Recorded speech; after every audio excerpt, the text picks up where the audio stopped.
analytical geometry question இது. The points on the surface z square equal to xy plus 1 nearest to the origin r. அதாவது என்னன்னா இது 3 டைமென்ஷனில் இது 3 டைமென்ஷனில் ஒரு shape. இது இந்த ஷேப்புக்கு மேலே இருக்கிற பாயிண்ட்ல எது வந்து ஆரிஜினுக்கு பக்கத்தில் இருக்கும், அதாவது ஆதி புள்ளிக்கு பக்கத்தில் இருக்கும். ஃபார் எக்ஸாம்பிள் சும்மா ஒரு ரேண்டமாக நான் ஒரு ஷேப் வரைகிறேன். இதான் அந்த ஷேப்னு எடுத்துக்கங்க. சர்ஃபேஸ்னால் நமக்கு தெரியும், ஒரு ஸ்பியர் மாதிரி நினச்சிக்கங்க. அப்போ அந்த ஸ்பியருக்கு மேலே இருக்கிற பாயிண்ட்டு. அதே மாதிரி பார்த்தீங்கன்னா ஆரிஜின் ஒன்று இருக்கும். இந்த ஆரிஜினுக்குலேருந்து இந்த சர்ஃபேஸ் மேலே இருக்கிற எந்த பாயிண்ட் வந்து பக்கமாக இருக்கும் அப்படிங்கிறாங்க. எந்தெந்த பாயிண்ட்ஸ்லாம் இந்த ஆரிஜின்லேருந்து இந்த சர்ஃபேஸ் மேலே இருக்குது பக்கமாக இருக்கும். இது ஆரிஜின் கொடுத்துட்டாங்க 0,0,0.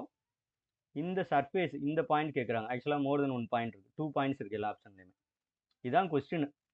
பட் நம்ம எப்படி அப்ரோச் பண்ணோம்னா இந்த இடத்த பார்க்கணும். இந்த பாயிண்ட்ஸ் ஆன் த சர்ஃபேஸ்ன்னு இருக்கா, அதாவது இங்கே ஆப்ஷனில் இருக்க ஒரு பாயிண்ட்டுமே இது மேலே இருக்கணும்.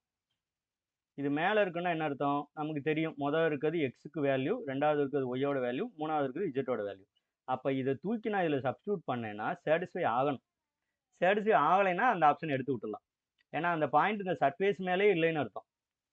சர்ஃபேஸ் மேலே இருக்கணும், ஆரிஜினுக்கு பக்கத்தில் இருக்கணும். அப்படி கேள்வி கேட்குறாங்க. இந்த டிஸ்டன்ஸ் வந்து கம்மியாக இருக்கணும்.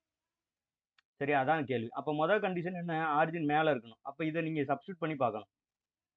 இப்போ இதை நான் சப்ஸ்டியூட் பண்ணேன்னா சாட்டிஸ்ஃபை ஆகும். இஜெட்டுக்கு 1, அப்போ 1 ஸ்கொயர் ஈக்குவல் டு எக்ஸுக்கு 0, ஒய்க்கு 0.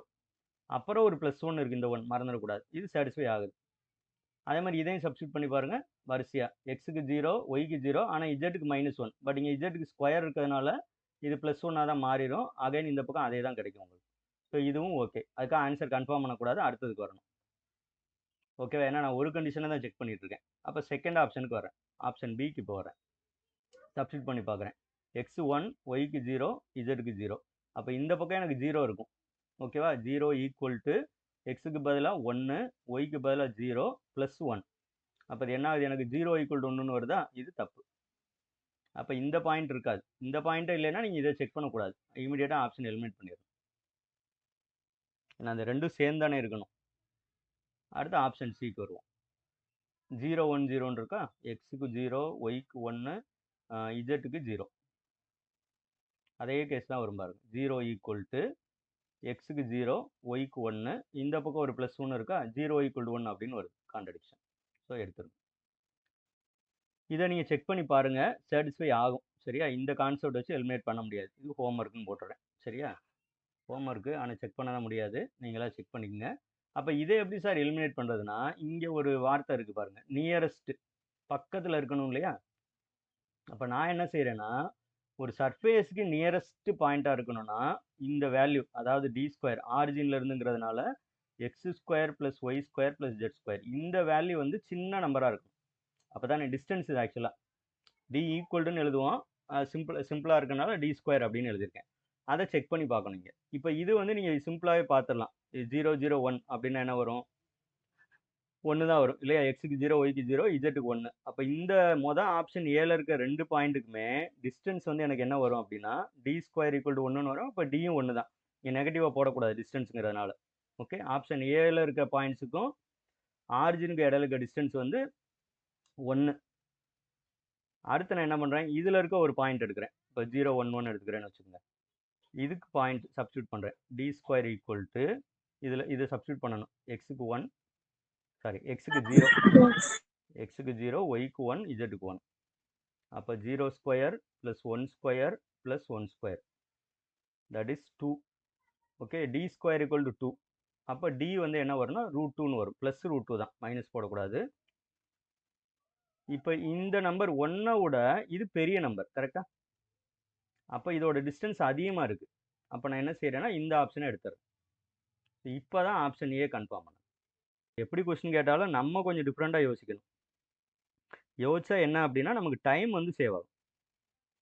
அவ்வளோதான். நீங்கள் உட்காந்து எல்லாத்தையுமே ஃபார்முலா அப்படி டெரைவ் பண்ணிக்கிட்டு இருந்தீங்கன்னா கொஞ்சம் டைம் எடுத்துக்கிறோம். அதுக்கு பதிலாக இந்த மாதிரி அப்ரோச் பண்ணிங்கன்னா டைம் சேவ் ஆகும். சம்டைம் என்ன ஆகலாம்னா இந்த மொதல் கண்டிஷன் வச்சே வந்து இப்போ ஆப்ஷன் டியில் இருக்கிற ஏதாவது ஒரு பாயிண்ட் வந்து இந்த ஈக்குவேஷன் சாட்டிஸ்ஃபை பண்ணலைன்னா நீங்கள் அப்பயே ஆன்சர் கண்டுபிடிச்சிடலாம். இந்த டிஸ்டன்ஸ் ஃபார்முலாக்கே போக வேண்டியது. இஜெட்டுக்கு பதிலாக -1 போடுங்க. இங்கே இருக்குது, -1 ஸ்கொயர் போட்டாலும் அது +1 மாறிடும்ல இந்த இடத்துல. இதில் தான் சப்ஸ்டியூட் பண்ணணும், இதையுமே இதில் தான் சப்ஸ்டியூட் பண்ணணும். 0 ஸ்கொயர் + 0 ஸ்கொயர் ப்ளஸ் -1 ஸ்கொயர், அப்போ 1 தானே வரும். கரெக்டாக 0 0 -1 போட்டிங்கன்னா ஆப்ஷன் ஏல இருக்க 2 பாயிண்ட்டுக்குமே ஆரிஜின்லேருந்து டிஸ்டன்ஸ் 1 வரும். சரிங்களா? ஆப்ஷன் லாஸ்ட் ஆப்ஷனில் இருக்கிறத மொதல் பாயிண்ட்டுக்கு நான் கண்டுபிடிச்சிருக்கேன். ஏன்னா இதுவே வந்து √2ன்னு வந்ததுனால நான் இந்த 2வது பாயிண்ட்டு கண்டுபிடிக்கல. இதுவும் √2 தான் வரும். கரெக்டு தானே? பாருங்கள். பட் அது தேவையில்லை, நம்ம எந்த அளவுக்கு கண்டுபிடிச்சா போதுமோ அது வரைக்கும் நான் கொண்டு போகிறேன். √2ங்கிறது 1 விட பெரிய நம்பர். பட் நமக்கு வந்து நியரஸ்ட்டு பாயிண்ட் வேணும், அதாவது மினிமம் டிஸ்டன்ஸில் வேணும். அதனால் ஆப்ஷன் டி எலிமினேட் பண்ணுறோம். ஓகேவா? UG TRB and PG TRB Maths New Batch. Professor Suresh Maths Classes. Call or WhatsApp 8838037215.